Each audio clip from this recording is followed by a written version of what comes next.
ભુજના હમીરસર તળાવમાં ફરીવાર મમતાને કલંકિત કરતો બનાવ, આખરે ભ્રૂણ હત્યા અટકશે કે નહીં?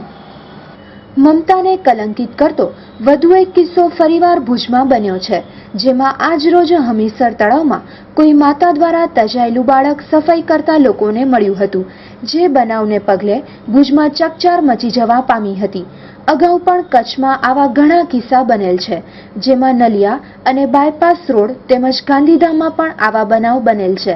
ત્યારે ફરીવાર બનેલો આ કિસ્સો લોકચર્ચાનો વિષય બન્યો છે, જેમાં કયા કારણોસર મા દ્વારા આ બાળકને ફગાવાયું તે તો હજી સુધી સમજાયું નથી, પરંતુ બનેલ આ કિસ્સામાં ક્યાંક મેડિકલ અને ડોક્ટરનો પણ સાથ સહકાર રહ્યો હશે તેવું તો ચોક્કસ જ કહી શકાય છે। જે બાબતે કચ્છ જિલ્લા મેડિકલમાં વેચાતી ગર્ભપાતની ગોળીઓ મુદ્દે અહેવાલ રજૂ કરવા છતાંય કોઈ જ પગલાં લેવાતા નથી અને વારંવાર આવા કિસ્સાઓ બને છે। તો આ તો કોઈક નજરે ચડેલ એટલે લોકોને ખબર પડી, પણ અંદરખાને ગમે તેવા કારણોસર આવા કિસ્સા બનતા હોય છે, તો આવા ભ્રૂણ હત્યાના કિસ્સા પર રોક લાવવો એ એક મૂંઝવતો અને અતિ જટિલ પ્રશ્ન છે। મારું નામ અંજલિ ગૌર। આજે ભુજમાં સવારે 11:30 ની આજુબાજુ ભુજ હમીરસર જે રામધૂન પાસેનો રસ્તો છે ત્યાંથી અમે પસાર થઈ રહ્યા હતા અને એક 3.5 મહિનાનું એબોર્ટ અથવા તો મિસકેરેજ થયેલું બાળક ત્યાં મળ્યું છે। એક બેનને જે હમીરસરની સફાઈ કરતા હોય છે, 2-3 ભાઈઓ બહેનો છે ત્યાં, એને 2-3 મહિનાનું જે બાળક મળેલું ત્યાં એ મૃત્યુમાં જ મળેલું છે।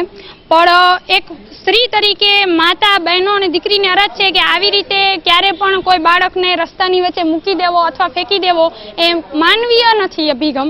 માનવીય અભિગમ દાખવી અને આ બાળકને ક્યાંક ને ક્યાંક સારી સુવિધામાં અથવા એનો યોગ્ય નિકાલ થાય તે સ્થળે મૂકવું જરૂરી છે। અત્યારે કચ્છના વહીવટી તંત્ર અને ગાયનેક ડોક્ટરો પાસે મારી તો માંગણી એ જ છે કે આ લેડીનું બાળક મિસકેરેજ થયું હોય કે એબોર્ટ થયું હોય, ગમે તે XYZ નું કારણ હોય, તો ગાયનેક ડોક્ટર અને વહીવટી તંત્રએ આ બાળક માટેની યોગ્ય સુવિધા, સવલતો અથવા બીજી સંસ્થા દ્વારા XYZ આનું મારફતે યોગ્ય નિકાલ થાય તેવા પ્રયત્નશીલ કરવા જોઈએ। આવી રીતે કોઈ બાળકને મૂકી દેવું એ ગેરમાનવીય વર્તન જ છે।